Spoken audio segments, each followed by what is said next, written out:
morning. Welcome Eugene from Eugene. Yeah, can I have it?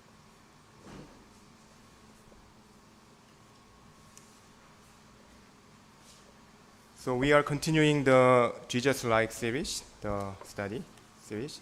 So we are studying this book. So today is the kind of second to last. Next week will be the last lesson. We will focus on part 5, the hands of a great leader. So I chose the title as We Are His Instrument in God's Hands. Can we read this title together? We are His instrument in God's hands. So I chose the Bible passages, 2 Timothy 2:21 and 2 Corinthians 5:20. So that's the passage we read. Let's read one more time. 2 Timothy 21, that's ESV version, and 2 Corinthians 5:20, New Living Translation version. Okay, let's read together. Therefore, if anyone cleanses himself from what is dishonorable, he will be a vessel for honorable use, set apart as holy, useful to the master of the house, ready for every good work. 2 Corinthians 5:20. So we are Christ's ambassadors. God is making His appeal through us. We speak for Christ when we plead. We come back to God. So last week we learned that the importance of discovering God's vision for our lives, for our family, and for others. So did you find your compelling vision from God? The Bible says that when the Holy Spirit is poured out, people are transformed. So do you know the one sign of being filled with the Holy Spirit? When you are filled with the Holy Spirit, what is the sign you can see? This is the Peter actually spoke to the people when he was filled with the Spirit, quoting Joel 2:28. And this is the sign that when people are filled with the Spirit. Can we read? Your sons and daughters will prophesy. Your young men will do you know what they are? Your young men will see blank. Will see visions, right? And your old men will dream dreams. So prophesy, see visions, and dream dreams, according to different age group. These are the signs of being filled with the Holy Spirit. So seeing vision is both a privilege. Not everyone sees the vision. And the sign that you are filled with the Holy Spirit and you are young. Are you young? Then you are potential to see the vision. We are old men, we dream dreams. So it's different. Seeing vision and dream dreams. But not every young man will see vision. Not every old man only can dream dreams. So when our heart is young, we can still see visions. True vision comes from the Word of God. As we sincerely engage in Bible studies, listen to the God's voice through Sunday worship messages, attend a special occasion like the Summer Bible Conference, God will pour out His Spirit and you will see visions. Did you register for the conference? Yes. Amen. So I heard that Kemuel registered for the conference. Amen. Yeah. If not, it's not too late. Tomorrow is the registration due date. Okay? Today we will consider hands of a great leader. Leader is not only someone who provides vision and direction, but also someone who works diligently, often behind the scenes, to bring that vision into life. The hands represent the doing aspect of leadership. The doing aspect of leadership. Have you ever looked closely at the hands of a hard-working farmer? They are often tanned, full of clothes, wrinkles, and scars. On July 4th, I played tennis under the hot sun for about 3 hours, and my wife said, "Your face is tanned." Did you see my face is tanned, right? But the hard-working farmers, they work every day, 8 to 10 hours, even 12 hours under the sun. What about the contractor or carpenter? Their hands tell a similar story. Their hands are rough, worn, or even missing fingerprint. The signs of long hours of work. Now think about hands of your wife. Look at hands of your wife. If you have a wife, look at hands of your wife or your mother. And see your mother's hands. Moses, see your mother's hands. Or think about your mother. Your mother, the hands. Are they smooth, spotless, or wrinkle-free? Probably not, right? Their hands may bear the, this is hands from the website. I don't know whose hands it is. But probably one of many mother's hands, old mother's hands, may bear the marks of cooking, cleaning, and nursing children, and caring for the family, day after day and year after year. The hands are the living testimony to life devoted to serving others. Do you agree? The hands are living testimony to life devoted to serving and loving others. Great leader is one whose hands are willing to serve and keep their hands busy and work hard for the people under their care. Jesus, the greatest leader of all, washed his disciples' dirty feet with his own hands. He touched the lepers, the outcasts, and the sinners. And finally, he stretched out his hands on the cross for us. He stretched out hands on the cross to be crucified for our sins. Through his tireless hands, Jesus raised ordinary fishermen into great fishers of men. Now, take a look at your hands. Take a look at your hands. What do your hands say about your leadership? That's my question. You need to have an answer. Let me pray. Heavenly Father, thank you for helping us to come and worship you today. Thank you for teaching us the Leader Like Jesus series. Today we will learn about the hands of a great leader. Most of all, we want to think about how Jesus raised the disciples, ordinary fishermen, into great fishers of men through his diligent hands, diligent working, hard working. We want to learn from Jesus to follow his footsteps, to become a diligent laborers, diligent fisher of men. Father, help us learn from this passage, and we may grow Jesus-like leaders. Thank you for this time. In Jesus' name, amen. So first, the leader as a performance coach.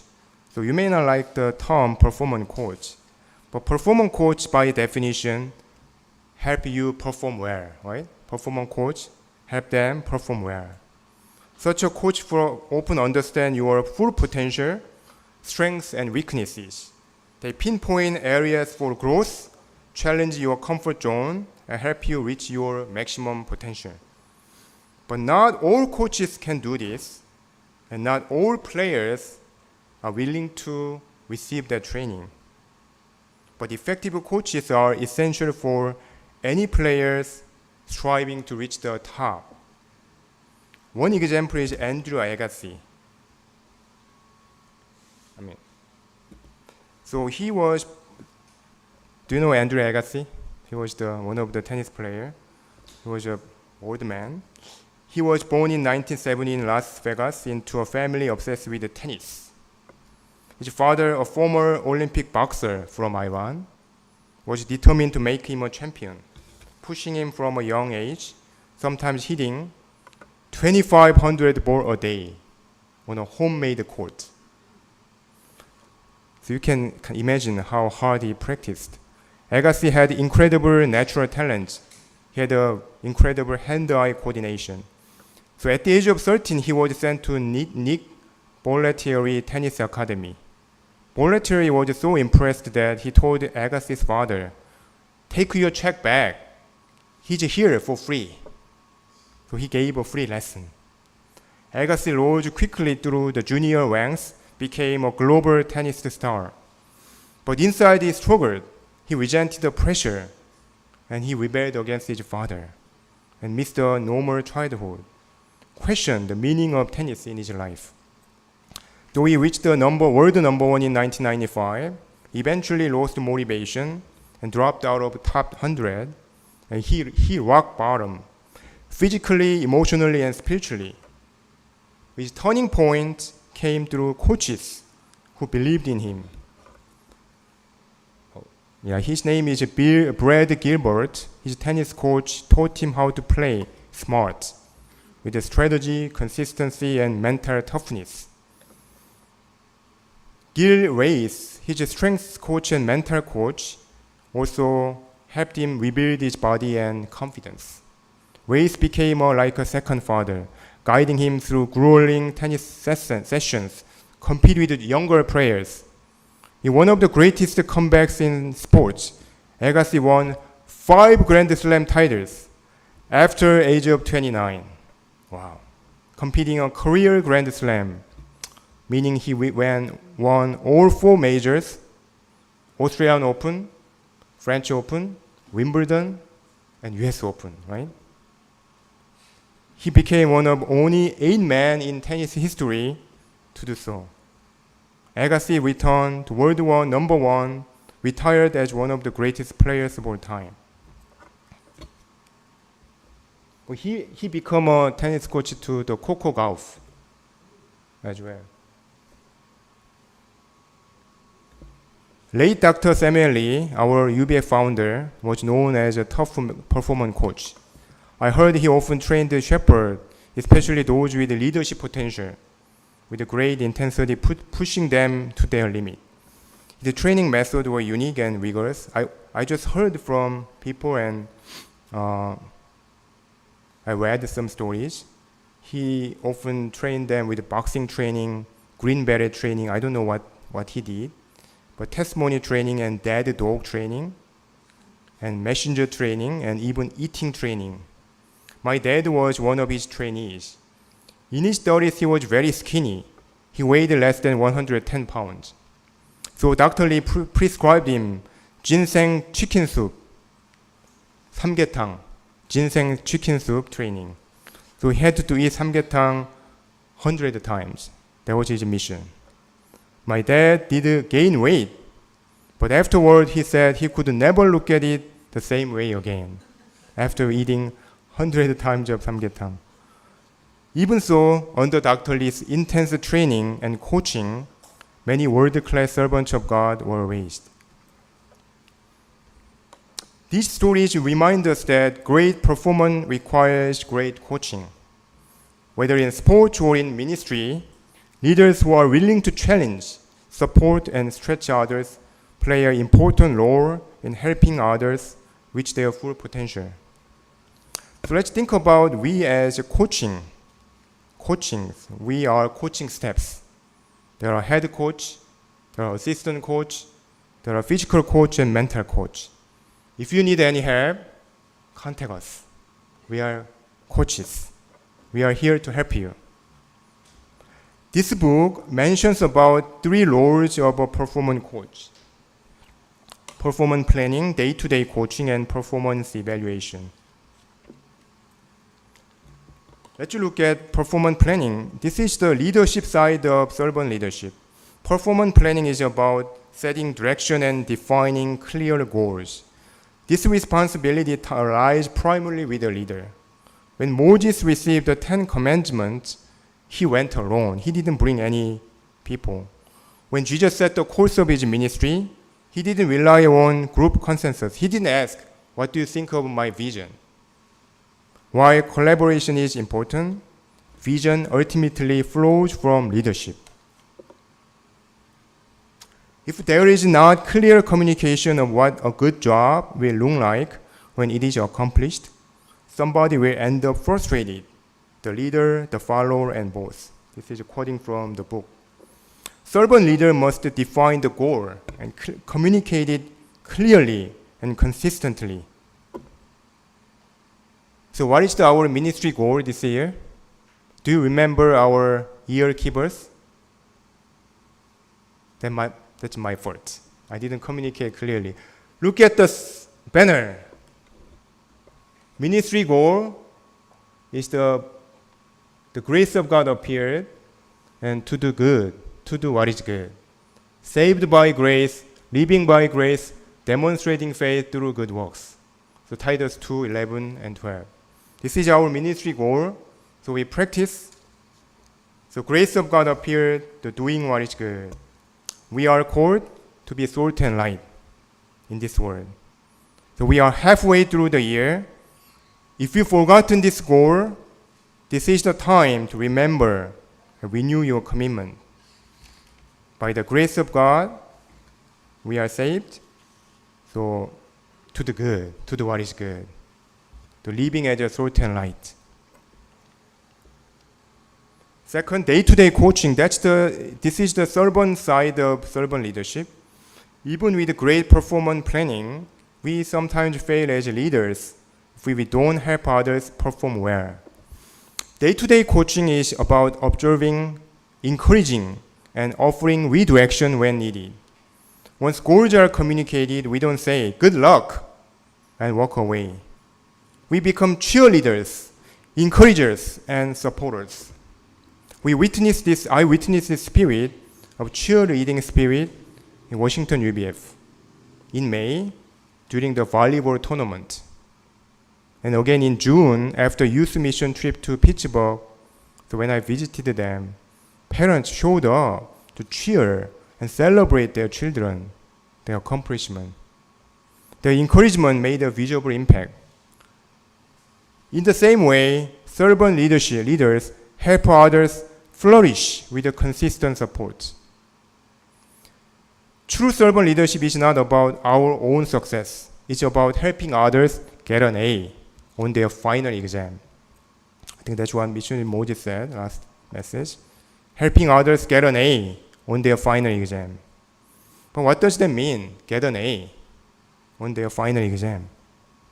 We often measure performance from our own perspective. Professors focus on how well they teach. Parents focus on what schools their children get into. Leaders focus on their ability to lead. But servant leadership flips this. Success is not defined by how well we do, but how well others grow under our care. Can you say? Can you repeat against me? Success is not defined by how well we do, but how well others grow under our care. That's a servant leadership definition of success. Take a WD-40 example. Managers annually review job roles with employees. They're setting their goals, but that's just the start and beginning. Throughout the year, managers are expected to coach the employees. If someone is not performing well, the CEO asked them, "What did you do to help them get an A?" If the manager cannot answer well, they may be held responsible. They may be the one who are fired. At WD-40, leaders exist to help others succeed. When people get A's, employees win, managers win, and company thrive. But helping others succeed is not an easy job. As a professor, I often wrestle with how to improve learning from student perspective. It's not just about how well I teach, but whether they truly learn from my lecture. Moses, he shared how he shifted from using PowerPoint to solving equation on the blackboard in his fluid mechanics course. This made teaching harder for him because he had to write complex math equation on the blackboard every class. But helped him, his students, understand the concept better and prepare their final exam more effectively. His teaching became not easier, but more impactful for their benefit. I think that's the heart of a day-to-day coaching. Not seeking our own comforts, but doing whatever it takes to help others get an A. The same principle applies to parenting and shepherding. We must consider our children or Bible students learn and grow best, not by insisting our own way, but working with them toward their own growth. What do we need for better day-to-day coaching then? First one is recognize that everyone is different. There is no one-size-fits-all approach to leadership. While using the same method may seem very efficient, it's rarely effective for spiritual and personal growth. Just as one tool does not fit every job, each person requires different approach. As a parent of 4 children, I'm often amazed by how different each of them is. Monica, Sarah, not Daniela, Anna and Samuel, they are all different. They look very similar, but their personalities, their needs, their learning style, different. Some need gentle listening, others need direct guidance, still others benefit from simple and practical help. Effective coaching means observing carefully and offering a custom-made approach that best supports their growth. So recognize that everyone is different and know the person well. So how can we do that? How can we know the person well? By spending time with them, talking, listening, and watching closely. Learn their strengths, weaknesses, and where they need to grow. But don't just focus on their weaknesses, but building on their strengths. It's more effective to help someone flourish in what they are already good. Purpose-driven life, the Rick Warren said, the best use of your life is to serve God out of your shape. The shape indicates spiritual gifts, heart, abilities, personality, and experience. Serve God out of your own shape. He also warns, comparison is a deadly trap. Don't compare your shape with others. Isaac, don't compare your shape with Isaac Bua. You have your own shape. God gave you a shape to serve God in your own way. As leaders, we can help others discover our own shape or their shape. They'll guide them to develop it and use it serving God within the community. So that's our job. Discover their shape and guide them to develop it and use it to serve God within the community. Third, performance evaluation. Servant leaders take time to evaluate people fairly. But there are 2 common mistakes when you're evaluating others. Rating everyone too high. That's the first mistake they do. This leads to people getting easy A's. It's easy A's and losing motivation. I don't have to work hard because I will get an easy A. Second mistake is rating very few people high.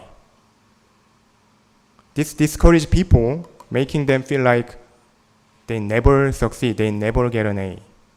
These are 2 common mistakes.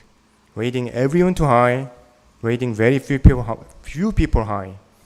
Good evaluation is based on clear, communicated criteria. People value a fair challenge. They want to grow, not just be rewarded. So health evaluation shows where someone is, where they need to go, and how to get there. So we thought about this performance planning, day-to-day coaching, and performance evaluation. Now let's reflect on more important question. What will be our final exam look like before God? The Bible tells us it's a 2-step exam. You must answer the first question before moving to the second question. 2-step exam. First question, did you accept Jesus as your Lord and Savior? 당신은 예수님을 주요 구주로 고백합니까? 고백했습니까? That's your question, first question that will be asked before God.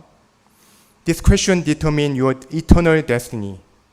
It's not about religious activity, moral performance, or church attendance. It's about your personal relationship with Jesus. Let's consider these 3 Bible passages. Moses, can you read this for us? John chapter 3, verse 16, for God so loved the world that he gave his one and only Son, that whoever believes in him as your Savior should not perish but have eternal life.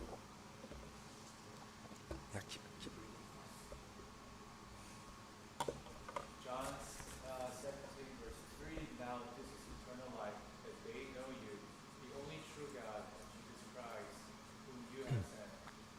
Romans 10, verse 9, if you declare with your mouth, Jesus is Lord, and believe in your heart that God raised him from the dead, you will be saved. Amen.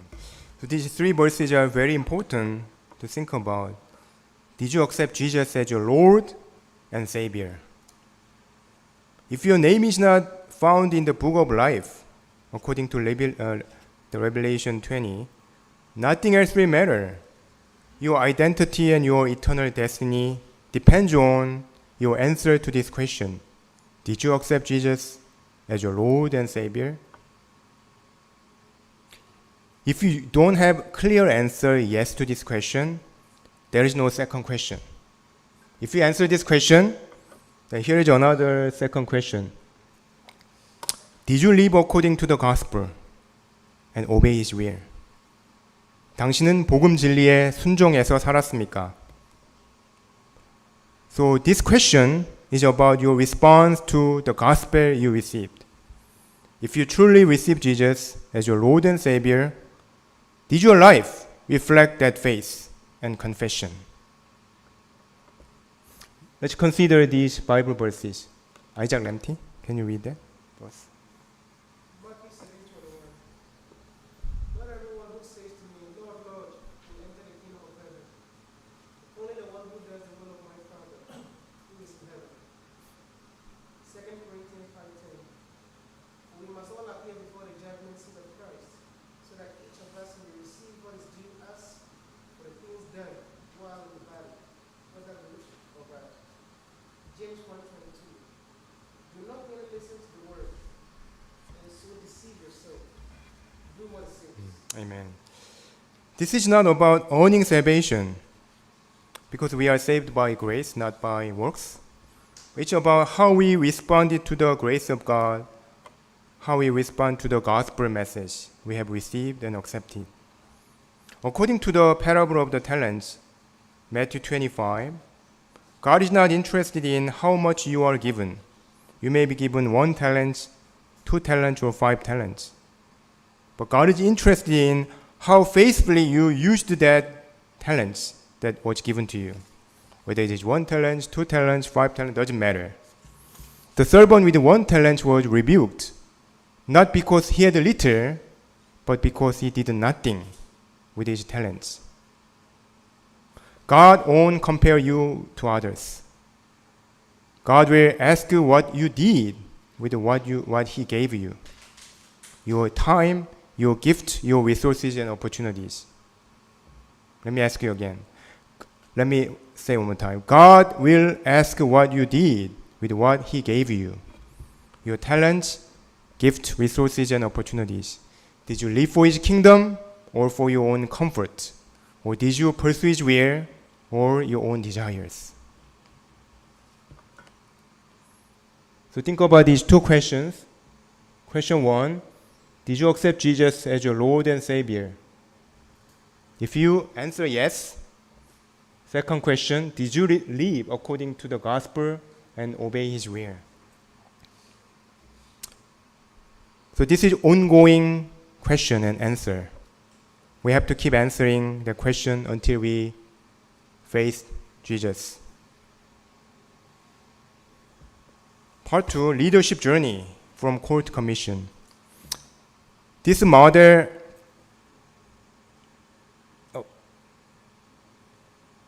I updated the new PowerPoint slide. Anyway, okay, this model outlines how Jesus trained his disciples, especially Peter, from novice into spirit-empowered leaders who fulfilled the Great Commission. Jesus took ordinary fishermen and transformed them into fisher of men. So novice means someone just starting out. So Korean words, novice is the 초보자. Okay. Novices are independent and inexperienced and dependent. They need clear direction and basic training and sense of purpose. When Jesus called Peter, he was a simple fisherman. He had no idea what the gospel was. But Jesus said, "Follow me, I will make you fishers of men." Then Jesus patiently taught Peter and others, even giving them detailed instructions when sending them on their first mission trip. Let's go to Matthew chapter 10, verse 5 through 15. So I didn't include in my slide. You can go to your Bible and Matthew chapter 10, verses 5 through 15. See how Jesus gave the detailed instruction.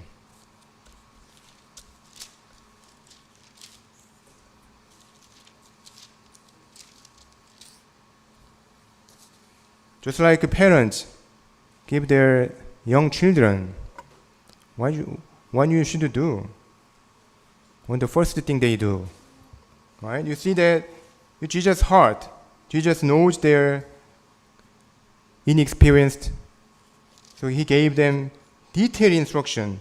Do not go among the Gentiles, enter any town, go whether to the lost sheep of Israel, go proclaim this message, heal the sick, raise the dead, cleanse, blah blah. Do not get any gold or silver or copper, take with you in your belt. No bag, no sandal, no staff. Whatever town, village you enter, search there for some worthy people. Something like that. He gave very detailed instruction. Novices need hands-on direction, repetition, and encouragement. Okay? That's novice. Apprentices are 연습생, someone in training, right? Apprentices have some knowledge but are inconsistent. They need both encouragement and correction. When Peter confessed, "You are the Messiah, the Son of the living God," Jesus praised him, "Blessed are you. This was not revealed to you by flesh and blood, but by my Father in heaven." But shortly after, Peter tried to stop Jesus from going to the cross, was sharply rebuked. "Get behind me, Satan. You do not have in mind the concerns of God, but merely human concerns." Apprentices need both "good job" and "let's work on that." Encouragement and then rebuke. When I was writing my doctoral dissertation, my advisor rarely praised my work. He always found something to improve. "You have to correct this, you have to correct that. No, it's not good. Go back and then change it." Every time I met him, I was greatly discouraged. But when he finally commended me, he understands, right? Commended me for what I had accomplished. That one word of praise made a lasting impact. "You did a good job." Then he sent me away, helped me grow tremendously. That was the time to graduate. Journeyman is independent but needs support. 숙련공. Journeymen are competent and can work on their own, but still need timely encouragement. When Peter walked on water but began to sink, Jesus immediately reached out his hand, caught him. "You have little faith, why did you doubt?" Jesus supported him first, then corrected him gently. Journeymen don't need micromanagement. They need trust and timely support. Many second-gen leaders in our ministry, in UBF in general, are in this stage. They are very gifted and willing, but often they are met with criticism rather than affirmation. Oftentimes, this leads to deep discouragement. The feeling of unappreciated causes them to withdraw. Some even leave the church. They remain bitter, hurt, and disconnected. This is a leadership failure on our part. If we want our journeymen to grow into strong, faithful leaders, we must trust them, encourage, and appreciate them sincerely. I appreciate you. Appreciate them sincerely. Last step is master and teacher, someone ready to lead others. Masters are spiritually mature and ready to lead others.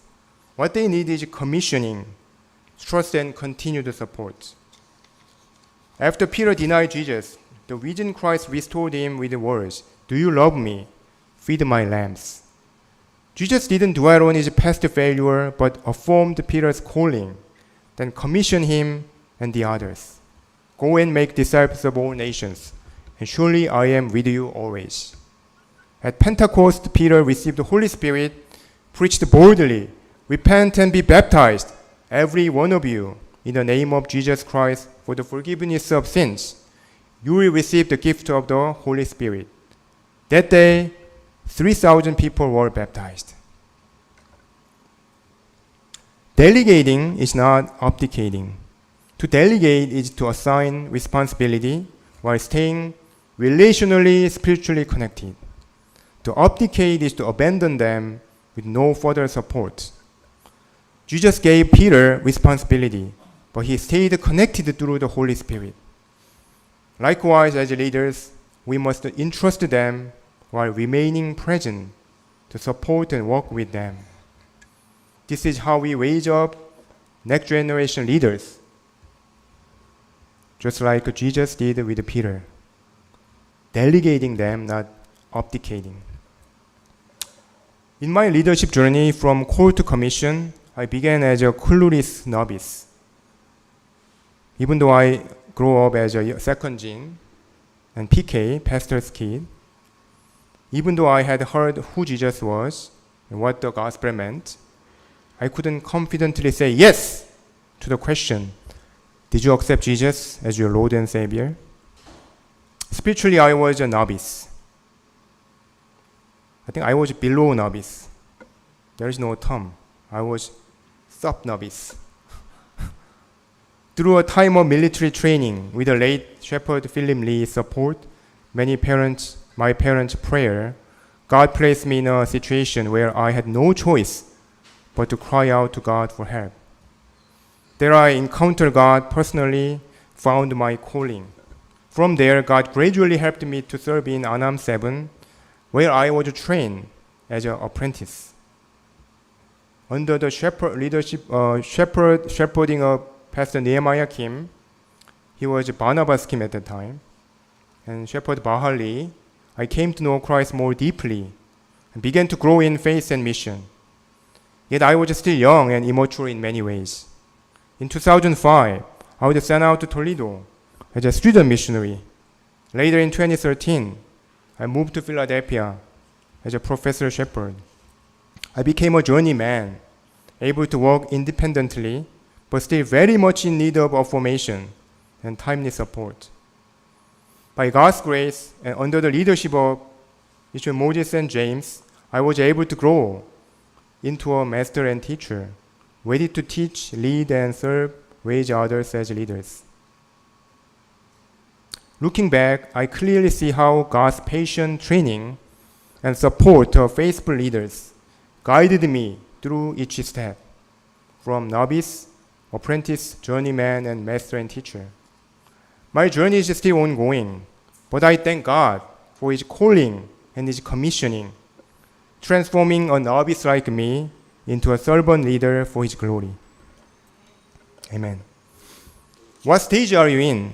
Are you still a novice or even sub-novice, just like me, beginning to understand the gospel and your calling? Are you an apprentice in training and growing under others' care? Are you a journeyman, serving faithfully but still in need of support and encouragement? Are you a master or teacher, ready to lead, serve, and raise others? Whatever stage you are in, your leadership journey is still ongoing. We need others, and others need us. We are God's instrument, called to help one another grow in this spiritual journey.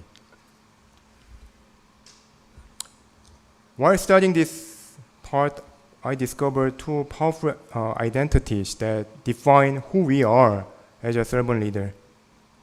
We are God's instrument in our Redeemer's hands. Can we read this together? We are God's instrument in our Redeemer's hands.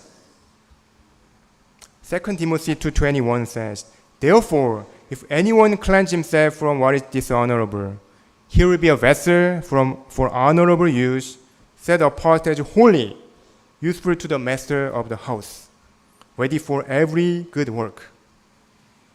We are not the source of change, but God is. As leaders, we are simply tools in His hands, used for His purpose in others' lives. Every Christian is called to be one of His tools, sometimes a hammer, other times a chisel, sandpaper, or even a screwdriver. Like a hammer, God uses us to speak a hard truth so that wake others up. Like a chisel, we help shape someone's character slowly and gently through our discipleship.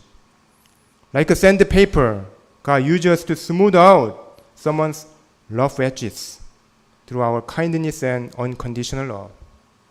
Like a screwdriver, we bring clarity, focus, and structure into someone's life. God uses us according to what each person needs. Our role is to be available and ready. We are not special. We are ordinary people serving an extraordinary God. As Paul Tripp writes, God uses people who know they need change to help others who also need change. God uses people who know they need change to help others who also need change.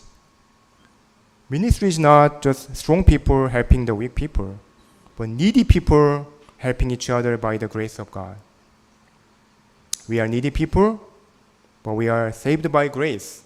We are called by grace so that we can help others who are in needy. Leadership simply means saying yes to God's calling, trusting Him to do the transforming work of God. Second identity is we are Christ's ambassadors. Can you read this together? We are Christ's ambassadors. 2 Corinthians 5:20 says, So we are Christ's ambassadors. God is making His appeal through us. We speak for Christ when we plead, come back to God. What ambassadors do? Ambassadors represent the person who sent, right? As ambassadors, we represent Jesus, carrying His message and value and His love to the broken world. Through our words and actions and our lives, God is reaching out, inviting others into a relationship with Jesus. Leadership is not just about directing others and managing the people. It's about we become God's voice and His hands and His presence, helping others return to Jesus, return to God.